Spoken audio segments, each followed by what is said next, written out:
Olá a todos, sejam bem-vindos a mais um AgroJovem Podcast. E aqui hoje nós trazemos uma convidada especial para você que é produtor rural, para você que é agrônomo, profissional do agronegócio e busca informação, busca entender um pouquinho mais de todo o mundo do agronegócio, não só brasileiro, mas internacional.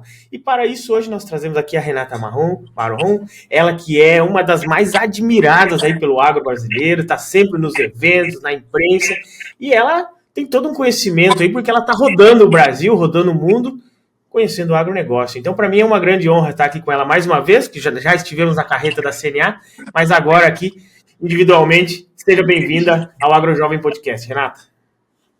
Obrigada, Lucas. Um prazer estar aqui com vocês. É sempre um orgulho, uma honra disseminar mais conhecimento nesse setor que é a base da nossa economia, que alavanca o Brasil, que não tem como hoje a gente, cada vez mais que viaja o mundo, volta para o Brasil, a gente percebe o quanto a gente pode valorizar ainda mais o nosso segmento agrícola, seja ele da agricultura ou pecuária, ou das empresas mesmo, quem trabalha bem ativamente em multinacionais, pequenas, médias e grandes empresas do setor. Então, é muito gratificante ser abraçada por esse setor, trabalhar nesse setor que eu falo que, de fato, é a pauta da economia brasileira, mas não só a pauta da economia brasileira.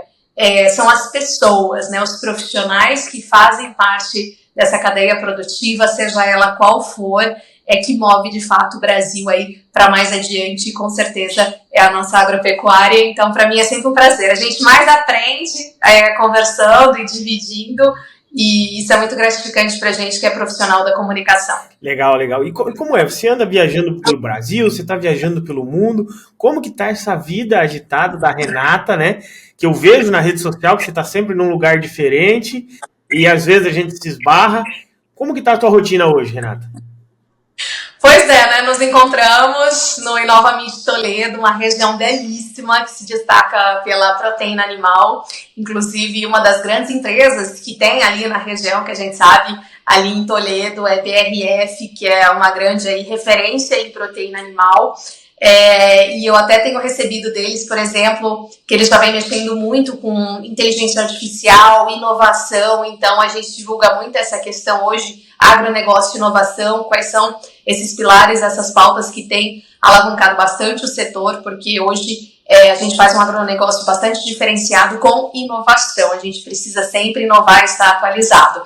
Bom, depois de lá, né, estive também em Brasília, onde tive a honra ali de ancorar o evento Embrapa 50+. A gente sabe hoje que a Embrapa, que é a empresa brasileira de pesquisa agropecuária, ela se prepara agora para a próxima, digamos assim, as próximas décadas, né? Passaram-se aí 50 anos de existência e aí eu tive a honra ali de celebrar os 50+. Estive ali com a Silvia Massurra, que é a atual presidente, que é a primeira mulher, inclusive, a liderar a presidência da Embrapa, e a gente tem visto esse movimento muito interessante de importantes mulheres liderando pautas significativas no setor agro, ou postos aí também que antes eram muito ocupados apenas por homens mesmo, de fato, né? Mas o que eu vejo, assim, por exemplo, não é a diferença assim, entre homem e mulher, é a relevância, né? Você entrega bem, você tem o know-how, tem expertise, tem conteúdo. Então, para mim, eu vejo mais dessa forma. E a Silvia é muito engraçada porque eu já conhecia quando ela liderava pesquisas ali de uma das Embrapas aqui no interior de São Paulo, que antes se chamava até informática, depois passou por agricultura digital.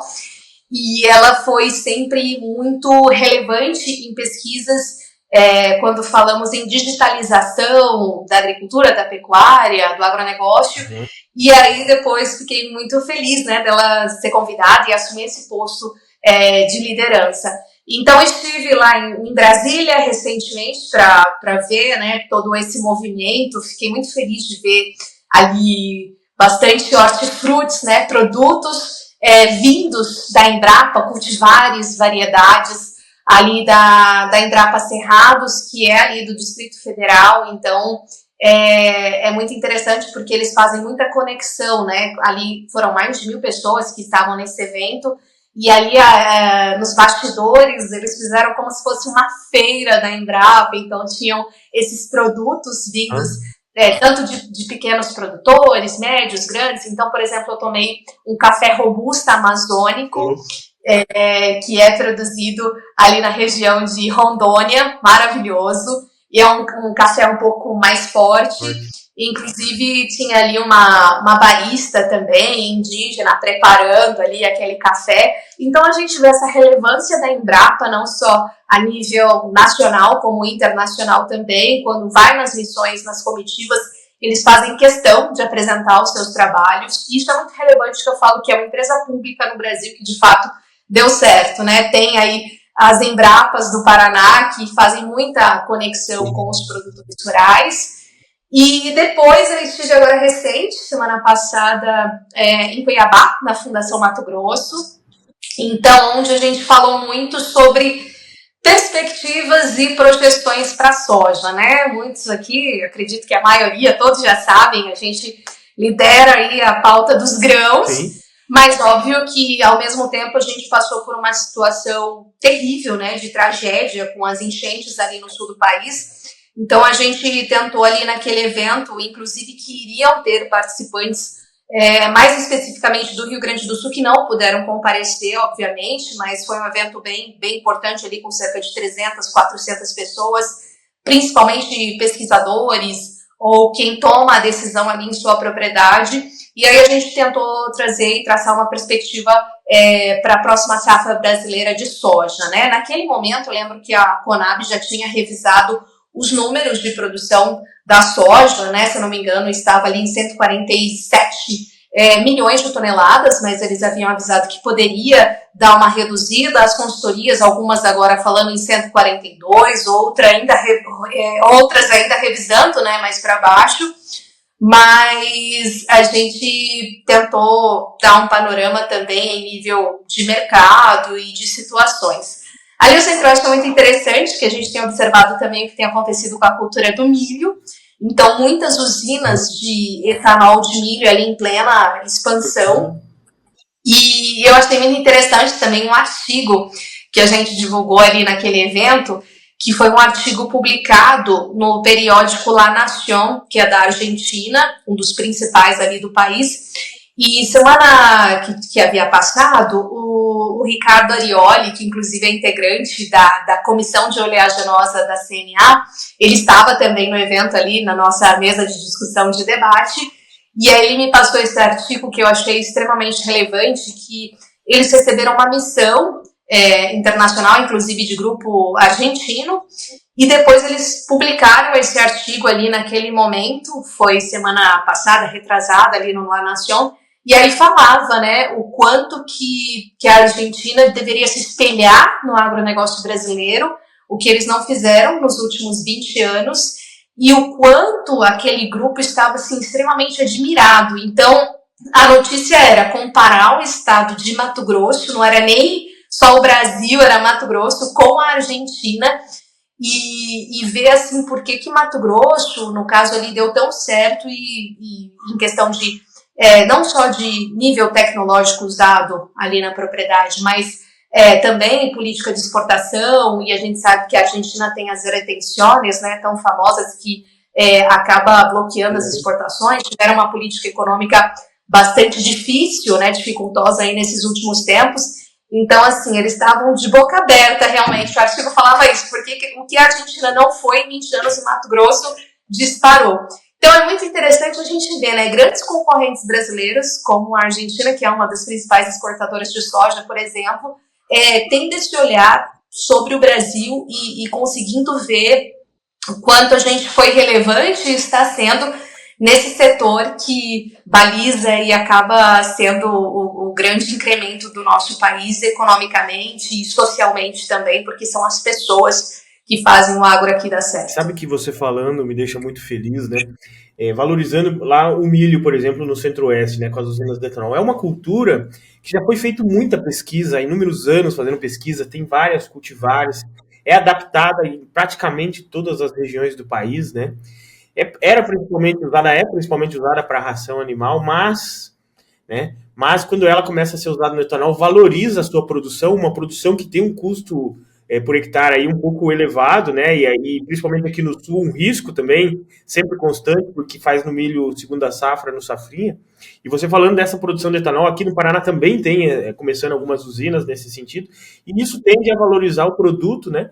E, consequentemente, o produtor rural lá na ponta, né, Renata? Porque o milho safrinha, muitas vezes, ele tem esse alto risco, uma margem aí muitas vezes apertada, e quando você vem trazendo essas novidades aí, olhando para o mercado desse grão aí, desse cereal, a gente vê que pode despontar, né? E da soja, assim que você falou do Mato Grosso, né? É difícil a gente ter uma estimativa desses números agora, né? Do que realmente aconteceu no Rio Grande do Sul, essa tragédia, né? Uma pelas colheitas, que ficou difícil e muitas foram perdidas, né? E outra questão da armazenagem, né? A gente não sabe em que estado que foi perdido, que vai deixar de perder, né? Vocês tiveram nesse evento aí, principalmente aí no Mato Grosso, alguma perspectiva do que realmente pode acontecer? Porque o produtor que já colheu aqui no Paraná e tudo mais, vê uma soja ali a 117, 118 reais e muitas vezes está apreensivo, né? Que tem as contas para pagar, tem a expectativa de que isso pode elevar esses valores, ao mesmo tempo ele, né, tá de olho nisso. E vocês tiveram alguma visão, alguma perspectiva sobre isso, ou ainda está difícil de desenhar? Então, Lucas, eu vou te dar dois estudos ali que eu tive acesso, que foi muito interessante. Um deles, né, diz respeito ao Carlos Cogo, da Cogo Inteligência em Agronegócios. Inclusive, ele me mandou recentemente esses impactos que seriam, digamos assim, ainda preliminares, mas que eles estão levantando bem afinco com produtores da região, e que eles estavam estimando ali uma perda. Isso inclui arroz, milho, primeira safra no sul e também soja, principalmente, entre 2,5 e 3 milhões de toneladas. Então, pelo menos 3 milhões de toneladas, o que é um grande volume de perdas, né? Então, tive acesso a esse estudo que ele me encaminhou, inclusive foi pauta do meu boletim agro, entre as notícias recentes aí que eu publiquei também. Então, é um número bastante expressivo, alto, mas principalmente quando a gente fala de algumas culturas, né? O arroz praticamente já estava ali para ser colhido, mas tinha soja, né? Aí parece que ali dentro daquele mesmo estudo, 15% das lavouras, então, devem ser abandonadas por serem inviáveis economicamente de colher, porque está muito úmido e não vai render nada. Então, dentro desse panorama, o que eu vi ali no estudo, que 15% devem ser abandonadas, e aí a questão de armazenagem também é outro ponto de atenção, porque é o que você comentou. Precisa ali agora entender, né, o que aconteceu com aquela, enfim, com esse grande volume aí de chuva e o quanto que afetou, se perdeu tudo, para ter uma noção da realidade aí, o que vem acontecendo. Mas acho importante divulgar aqui e detalhar para vocês, dividir que essas perdas entre algumas consultorias, eles estão falando aí no total, né, tanto de soja, milho e arroz, aí entre 2,5 e 3 milhões de toneladas. São dados preliminares, a Conab ainda acredito que deve rever bastante também desses números. E outra notícia também que ficou bastante em pauta, né, recente, que eu acho importante a gente divulgar aqui, é a questão do arroz, né? Então, inclusive, ontem eu recebi um áudio recente agora do presidente da Federa Arroz, do Alexandre Velho. Eu já tinha noticiado isso logo que foi notícia, né, algumas semanas atrás, mas que o setor ficou bastante desgostoso, digamos assim, com a pauta de importar arroz de fora do Mercosul sem limites de cotas até o fim do ano. Então, desagradou de fato o setor, e segundo o Alexandre Velho, ele me informou que foi uma notícia assim, uma ação precipitada realmente ali por parte do governo e desnecessária neste momento, porque muitos de vocês sabem que o Rio Grande do Sul ele plantou mais arroz do que o ciclo anterior, e aí, claro, a gente está com arroz excedente. Uhum. Então, assim, ele me garantiu que a gente tem sim para abastecer e que não seria viável, porque atrapalharia ali todo o comércio, né, atual que está entre os arrozeiros ali do Brasil. Enfim, então o que ele me disse que foi uma pauta precipitada e desnecessária nesse momento. Então acho importante dividir isso com a nossa audiência também, principalmente para os produtores de arroz, né, que a gente sabe que ano após ano aí sempre é uma incerteza. Eu sempre falava muito com ele em outras entrevistas também, essa pauta de estimular mais a exportação do arroz brasileiro, assim como a gente tem do feijão, né, de incrementar a pauta de feijão e de pulses no Brasil, para a gente conseguir, porque eu vejo tanto o arroz quanto o feijão, que é a cara do Brasil, né, eu como ali todos os dias, eu amo meu arroz e feijão, não troco por nada, mas assim, é uma questão de estímulo, né, a gente sempre pensar assim, obviamente, em abastecer muito bem o nosso mercado interno, mas abrir outras possibilidades do mercado externo, que é tão importante, e acaba sendo rentável ali para as cooperativas e para os produtores brasileiros receberem mais, ainda mais quando o dólar está bastante competitivo. E outra perca grande que eu vi ali no Rio Grande do Sul é o frango, né? Uns 250 milhões aí de prejuízo, atrapalhando, né? Porque os aviários acabou com o negócio e, assim, a própria agroindústria, né, teve muitas percas, então não consegue voltar à produção tão rapidamente, né? Então, assim, os dois lados, né? O produtor e a agroindústria ali sofrendo. Claro que, pensando em nível nacional, acho que o impacto não é tão grande em questão de desabastecimento, mas para o Rio Grande do Sul e o Rio Grande do Sul é uma avicultura um pouco mais antiga, os produtores foram os primeiros a ir para a avicultura, né? O Paraná veio depois, um pouco mais forte, e é hoje o maior produtor de frango. Mas os produtores do Rio Grande do Sul são, grande maioria, familiares. Aqui já temos muitos investidores, né, avícola. Lá ainda são grandes produtores familiares, um aviário, 2 aviários na propriedade, sabe? Então, assim, senti muito quando eu vi essa notícia aí, que também vem atrapalhar o Rio Grande do Sul. Mas vamos lá, Renata, e para fora do Brasil, como é que tá as suas viagens aí, assim? Eu vi que você tá indo longe, hein? Pois é, né? Eu falo que para a gente entender o agro brasileiro e fazer essas conexões, a gente também precisa entender o agro internacional, porque assim, senão a gente fica muito, que nem a gente fala, né, na nossa bolha, a gente fica muito restrito, de repente, ao nosso estado, ao nosso tipo de produção agrícola, ao nosso grupo ali de quem a gente troca, e cada vez mais que a gente amplia o nosso conhecimento, Lucas, isso é muito bom, assim, profissionalmente, mas ainda pessoalmente.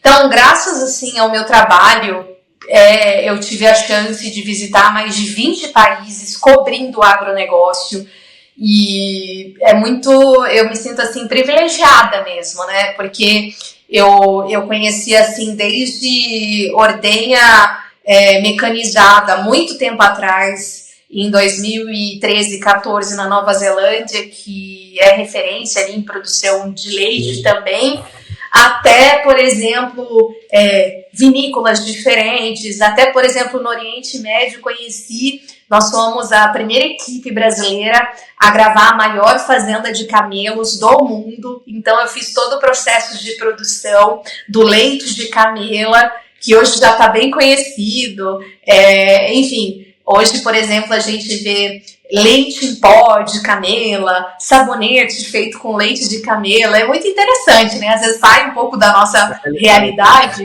mas a gente vê ali, eu fiz todo o processo de produção das ordenhas diárias, que são 3 por dia, tem até essa matéria no YouTube também, se vocês colocarem leite de camela, vai aparecer ali, a primeira repercutiu muito, e foi muito interessante, até hoje assim, as pessoas me perguntam sobre ela, que faz 2 anos ali que eu fiz.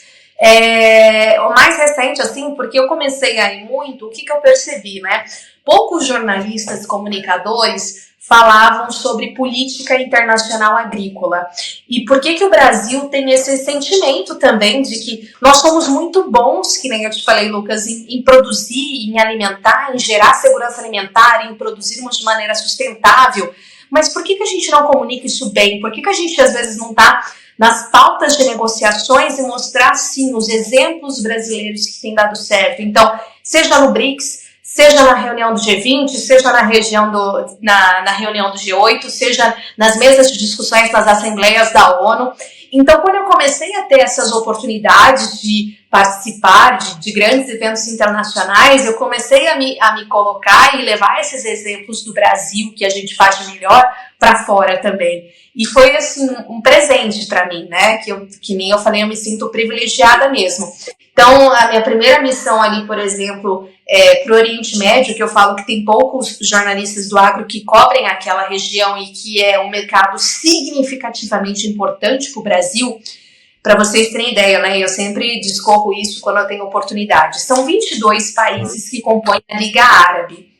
Nós somos grandes exportadores da proteína animal halal. O que é o halal? É aquilo que segue os preceitos muçulmanos. Então, você sabe, né, o estado do Paraná é um grande produtor e exportador de frango, então a gente tem uma importante assim, pauta de exportação de proteína, o frango e carne bovina também, que são autorizados. Suíno não pode, né, eles não podem, enfim, comer, mas falando de uma maneira assim mais simples. Mas carne de aves e carne bovina, nós somos líderes em exportação para lá. Então, nós exportamos muito para a Arábia Saudita, muito para os Emirados Árabes Unidos. O que a gente importa deles, por exemplo, da pauta de agronegócio? Do Egito, que é um país árabe, mas que fica no norte da África, a gente importa muito fertilizante. Então, quando você começa a viajar e a entender a geopolítica internacional e como isso interfere, essas notícias, por que interferem tanto no Brasil, aí fica interessante, fica uma discussão bem inteligente, porque você vai querendo aprender cada vez mais, né? E eu falo que o jornalista, eu sempre fui muito assim, muito curiosa, mas o que é? Porque eu pergunto muito, né? Mas como que vocês chegam a isso? Como que é a negociação tal? E aí isso foi me abrindo as portas, né? E aí nessa jornada já foram, por exemplo, 6 idas ao Oriente Médio. A mais recente agora foi para cobrir a COP28, que foi em dezembro. E foi super interessante, porque a gente viu ali Ministério da Agricultura, Embrapa, a própria CNA, estive ali entrevistando algumas representações da CNA, e a gente vê o Brasil com muito mais força agora nessas pautas internacionais, o que eu tenho gostado bastante. A gente tem aprendido a se posicionar. E aí, então a mais recente agora que eu fui foi para lá. Eu estou editando também uma reportagem bem interessante, que eu tenho família, né, já há muito tempo ali no norte da Itália, que é uma região agrícola.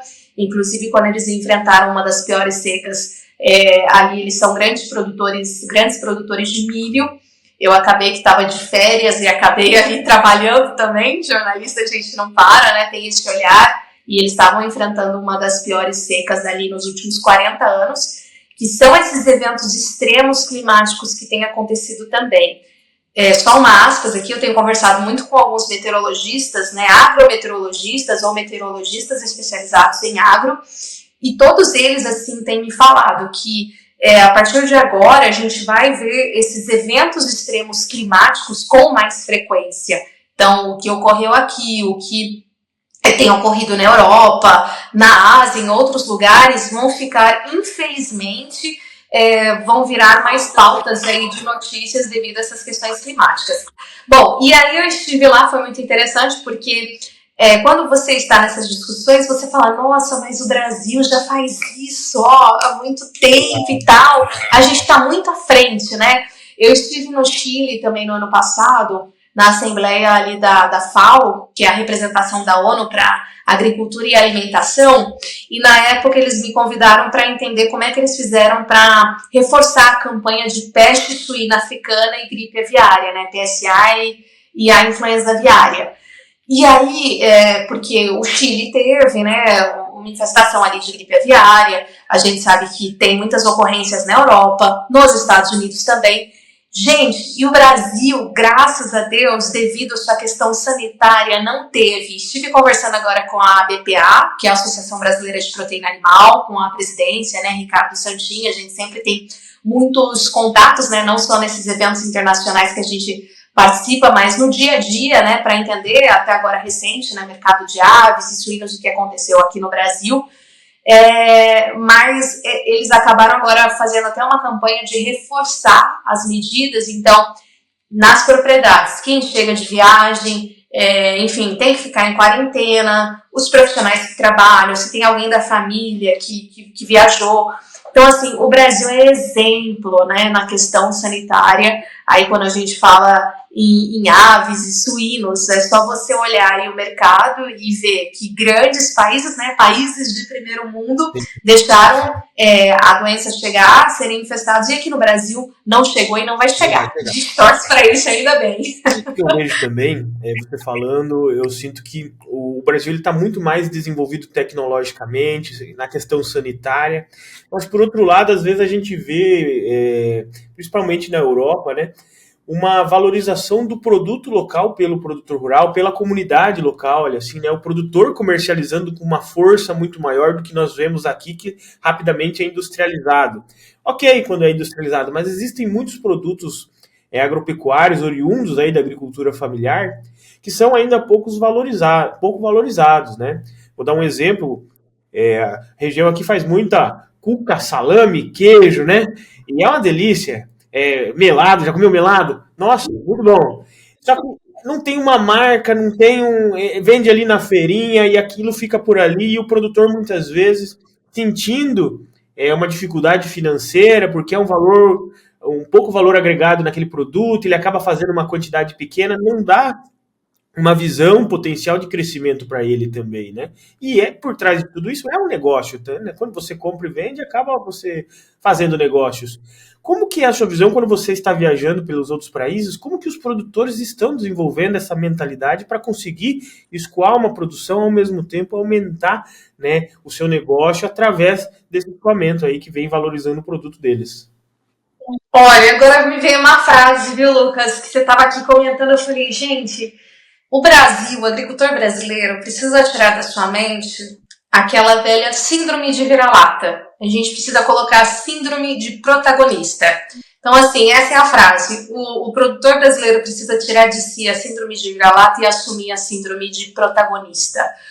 Por quê? Quando a gente vai e viaja, e que nem eu vou trazer um exemplo aqui para vocês. Estive agora recente no norte da Itália, enfim, por questões familiares e sempre acabo trabalhando um pouco. E ali, né, além dos grãos, tem o prosciutto de San Daniele, que é um produto mundialmente conhecido, que é o presunto de San Daniele, que é uma cidade ali bem próxima onde a minha irmã mais velha vive. E aí estive lá com eles, com a diretoria da associação, e fui entender por que tem denominação de origem.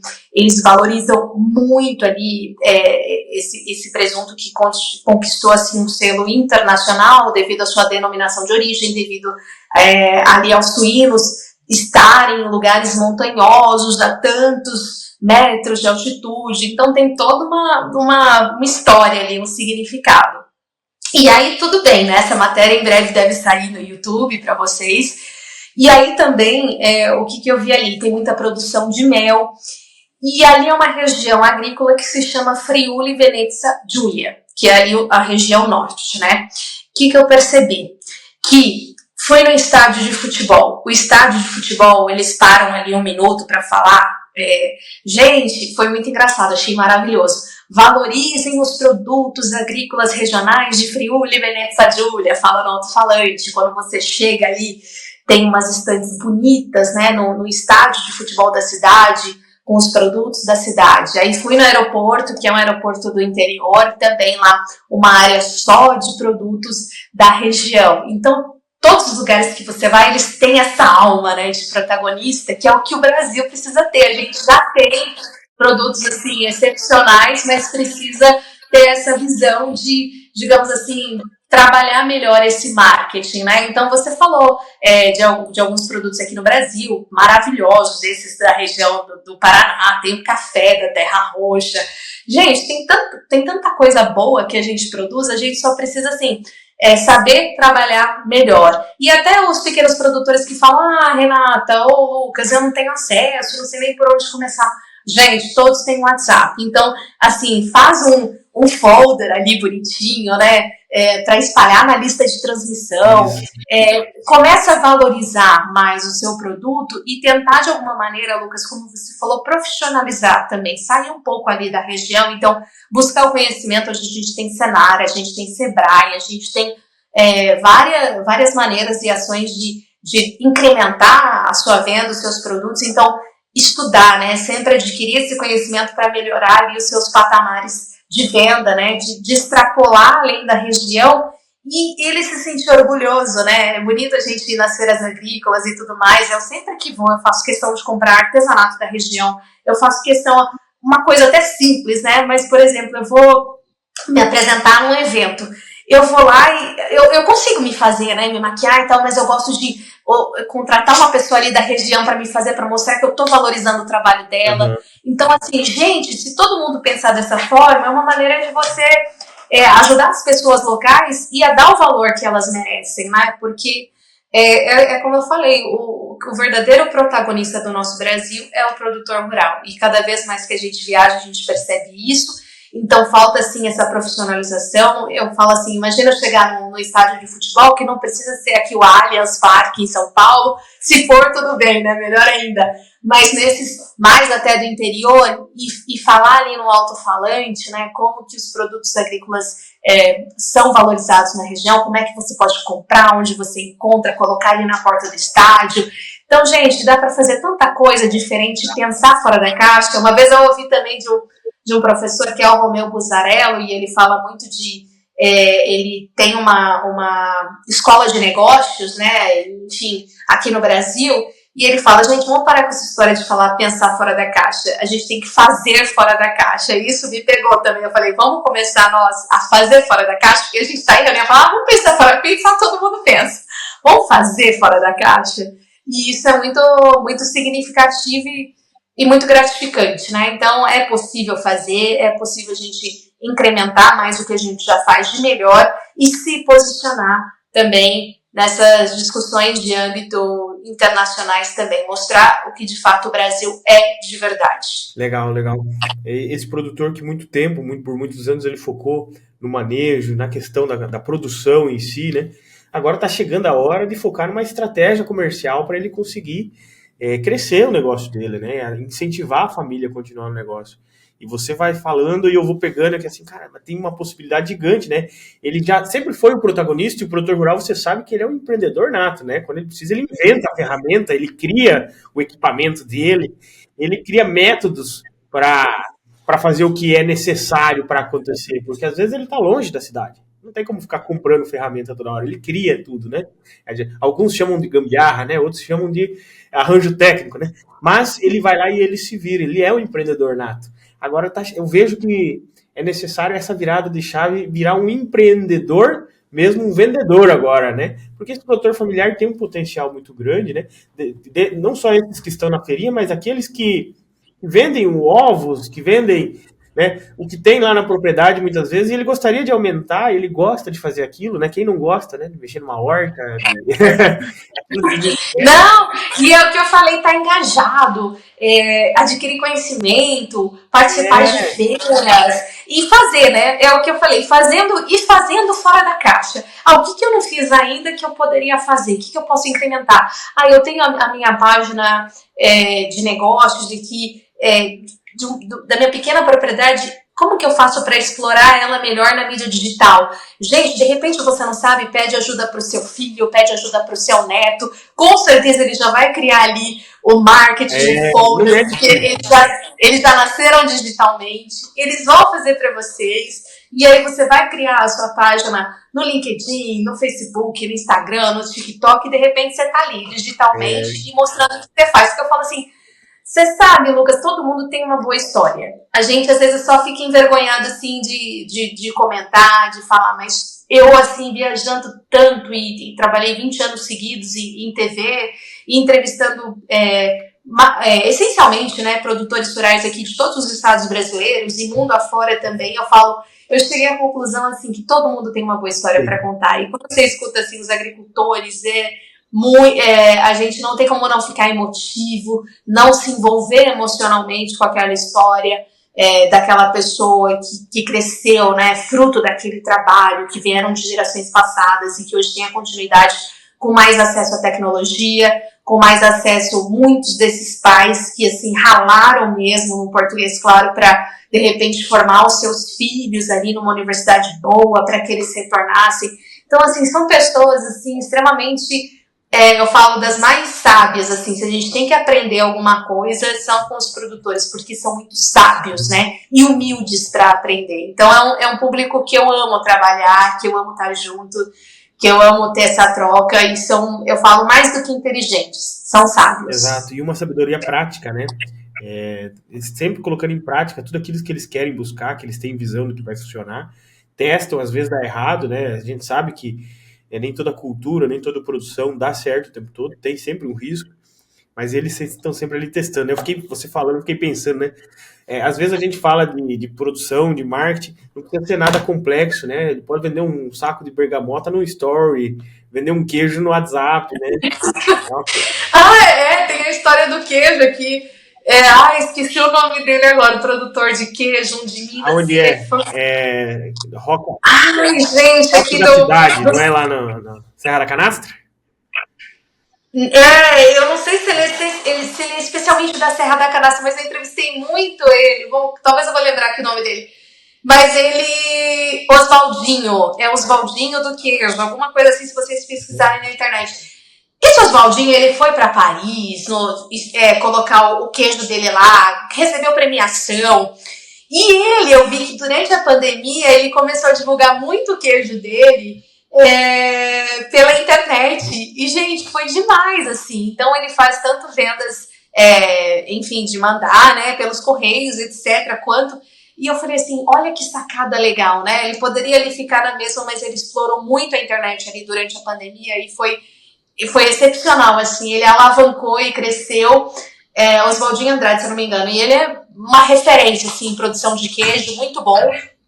E aí eu falo, como que a gente pode pegar esses exemplos, né? De repente, mas como é que eu vou começar? É o que você falou. Vender uma bergamota ou uma tangerina ou uma mexerica aqui que a gente fala, né? Bergamota tem 3 variações aí. Bergamota, tangerina ou mexerica.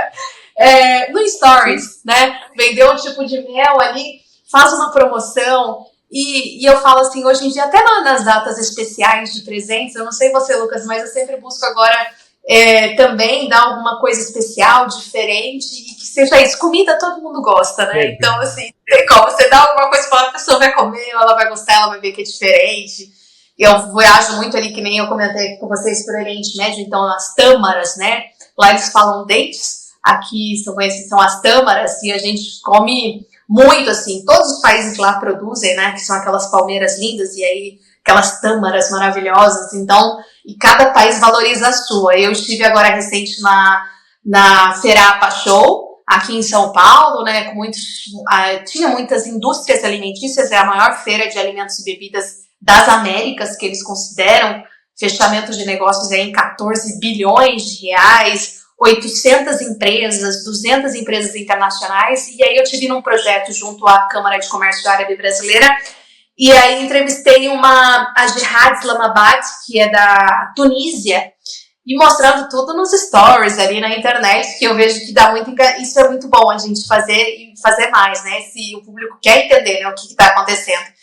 E aí ela estava me falando das tâmaras da Tunísia, por que elas são tão especiais e diferentes, de repente, de algum outro tipo de país. E eu falo, e ela brilhava os olhos, assim, quando falava das tâmaras ou do azeite de oliva produzido lá, que eles trouxeram também, das azeitonas ali da região do país, né, ali da Tunísia. Então, isso é muito interessante, né, a gente vê produtores e empresas atravessando mundos, atravessando horizontes para mostrar. Então, eu falo, nós, até os pequenos, eles têm essa possibilidade de fazer isso também. Então, procurar o Sebrae, procurar Senar, procurar CNA, procurar a Apex Brasil e colocar assim, eu quero colocar e eu tenho capacidade de atender, além do meu mercado, fora também. Como é que funciona? Sempre a gente pode começar de alguma maneira. E sabe, você falou ali do queijo, né, da Serra da Canastra, eu lembrei de onde ele produzia queijo, da Serra da Canastra é um dos melhores do mundo, né? E aí ele começou a abrir a casa, que ali tudo na serra é coisa linda, né? Para turismo. Aí ele começou a receber turista. Aí ele começou a vender o queijo ali, começou a vender um vinho, aí começa a vender outras coisas. Aí o turismo tem um trajeto ali, né? Uma jornada a se fazer, ele cobra por isso. Automaticamente ele fez a rede social, começou a vender queijo na internet. E olha o nível de produção que ele está hoje. Ele tem uma empresa com diversas fontes de renda, que não é mais só o queijo, né? Onde ele conseguiu agregar valor. E foi isso que fez o jovem ficar na propriedade lá, porque o pai já estava querendo abandonar, já tava, era só serviço, né? É o que a gente vê todo dia, né? Só dá trabalho isso aqui, não dá dinheiro. O menino lá, o Hugo, eu fiz um podcast com ele, para quem quiser acompanhar, tem no YouTube aqui no Spotify. E ele foi lá e reestruturou tudo e criou no mesmo negócio diferentes fontes de receita. Então, assim, o empreendedorismo, como a Renata vem falando, esses exemplos, tanto nacionais como internacionais, pode ser feito em qualquer lugar, né? E em qualquer lugar do agro hoje, ele assim, você vai visitar a propriedade rural, pode ser um local turístico, né? Porque é acolhedor, é um lugar para pensar, um lugar que você respira um ar puro. Então, assim, pode ser um ponto turístico, né? Basta o produtor ter essa visão empreendedora, né, Renata? Isso, aqui em São Paulo, por exemplo, a gente tem a região vinícola, que eu já estive presente para matérias e tudo mais, que é ali de São Roque. E ali tem cerca de 20 vinícolas, e eles também, né, começaram a valorizar muito ali a região com vinhos de mesa.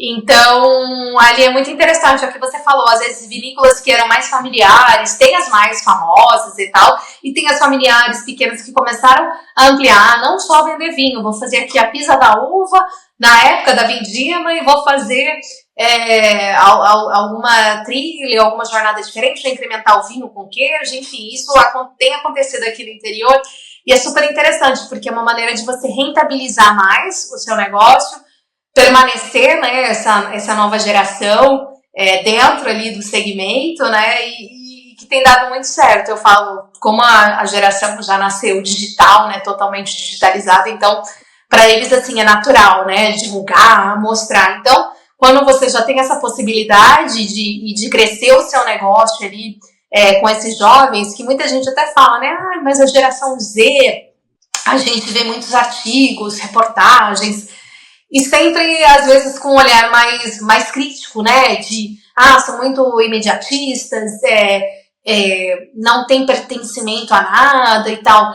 Mas eu vejo, assim, que todo mundo tem, todas as gerações, né? Tem o seu lado bom, né? O que dá para aprimorar, e, de repente, aquele que fica um pouco fora ali do que você esperava. Então, assim, a gente vê também...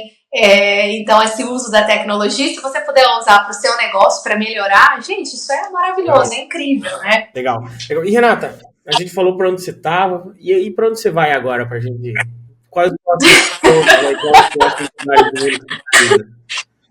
Pois é, agora eu tô aguardando, assim, também algumas feiras e eventos, né? A gente sabe que o Brasil já acelerou aí todos os seus... digamos, seu calendário agrícola está a 1000 por hora. Era para eu estar na AgroTeams, mas devido a um trabalho que eu tinha que realizar de entrega em São Paulo, eu não pude ir. Mas eu devo estar, sim, nas principais feiras, né, que a gente tem aí pelo Brasil ao longo do ano, pretendo estar. Também a gente vai ter... mas ainda estou em definição, a gente tem a Ciel Paris, que uma vez eu já cobri, que é uma grande feira internacional também de alimentos e bebidas, a maior da Europa, que tem sempre o segmento de proteína animal forte, onde já entrevisto sempre o pessoal da BIEC, a BPA, que ocorre, se não me engano, agora em setembro, outubro. Então tem uma agenda tanto nacional quanto internacional aí para acontecer. A gente sabe que esse ano também é um ano... Sempre tem as COPs, né, que eu vejo que é uma oportunidade de a gente conseguir representar sempre bem o Brasil também, onde a gente vê a reunião ali de 200 nações, 200 países reunidos para mostrar o que a gente tem feito em nível de sustentabilidade. Então, eu devo estar, sim, nessas principais aí feiras e agendas, tanto em nível nacional quanto fora do Brasil também, que é sempre um motivo de orgulho, né, quando chegam esses convites, porque eu vejo que é fruto de um trabalho, de um esforço que foi de muitos anos, né, e que a gente começa a colher também uma hora ou outra, né, se você trabalha de uma maneira certa, coerente, independente também, é o que eu falo, né? Independente é um ponto que a gente tem que sempre chamar a atenção da política atual, do segmento atual. o agro, para mim, ele é acima disso. Então, eu vejo que o agro, ele tem essa válvula, esse motor, ele funciona. Então, a gente fazendo o nosso trabalho da maneira mais correta, mais eficiente, assertiva, independente do que está atualmente, fazendo a coisa certa, a gente vai colher esses frutos, né? É no que eu acredito e que eu sempre acreditei também para a minha vida profissional e pessoal também, Lucas. Legal. Não, você está sempre de parabéns, porque trazendo sempre um conteúdo muito claro e informativo, né? Com informações relevantes e de vários lugares do Brasil e do mundo, né? O que facilita muito para quem acompanha. Então, para quem não conhecia a Renata, dá uma olhada na rede social lá, porque vale a pena. Renata, queria agradecer a sua participação aqui, porque para mim é um grande aprendizado, sabe? Que esse podcast eu posso perguntar o que eu quiser para pessoas que sabem muito mais do que eu. Então, para mim, é um aprendizado grandioso. E para o nosso ouvinte que está aqui também até esse momento, não deixa lá de curtir no YouTube, não deixa de curtir no Spotify, porque esse conteúdo chega mais longe e nós aprendemos juntos, né? Obrigado mais uma vez, Renata. Muito bom, hein? Obrigada. Eu que sou sempre honrada, me sinto assim privilegiada de estar aqui com a CNA, com vocês, com a AgroJovem. Eu acho que vocês, já falei isso no podcast ali, que eu falei um pouquinho mais rápido anterior, mas vocês, assim, tomaram esse projeto e afinco, né, e desenvolvem, assim, um trabalho de comunicação que vocês não devem parar, porque se cada um fizer a sua comunicação ali boa, né, no segmento agro, a gente vai levar mais ao mundo, ao Brasil, ao mundo que é o agro brasileiro, e aqui dentro do Brasil e para fora também. Então, parabéns por esse trabalho de vocês, honrada com o convite. E é o que eu falo, a gente nunca parar de estudar e aprender, né? Eu comecei há uns 2 anos a fazer um grupo, né, de estudos ali com a Universidade do Texas, isso online. Então, agora a gente está estudando inteligência artificial e eu levo alguns insights, assim, dentro do agronegócio, o que a gente tem feito, né? Dentro de inovação do agronegócio, mais voltado à inteligência artificial ali para a pauta de discussões. Então, assim, sempre que a gente tem essa possibilidade de falar do Brasil, do agro, seja em nível de comunicação, em nível de inovação, em nível de sustentabilidade, a gente tem que estar. Porque eu acho que os caminhos vão se abrindo e se a gente tem a chance, a gente tem que espalhar o que é coerente, o que é correto e o que a gente faz aqui. Então, todas as oportunidades que eu tenho, assim, o trem passa, eu entro. Eu não deixo ele passar, não. Eu entro e vamos lá. Não, e você, às vezes, vai chegar um momento que você vai cruzando as oportunidades. Você vê uma inovação em uma região que não foi muito divulgada, às vezes está ali muito local, e você lembra de uma outra pessoa com uma outra empresa que está fazendo algo parecido, mas complementar aquilo, e quando vê a gente está crescendo, porque você é um hub de informação e acaba unindo aí produtores e empreendedores de todo o Brasil. Parabéns. Obrigado mais uma vez, hein? Obrigada, Lucas. Eu que agradeço. Um abraço aí para vocês, para toda a turma da AgroJovem, para a Ana também, que faz parte aí dos bastidores, e toda a equipe aí maravilhosa de vocês, viu? Super abraço. Muito obrigado. Até a próxima. Tchau, tchau.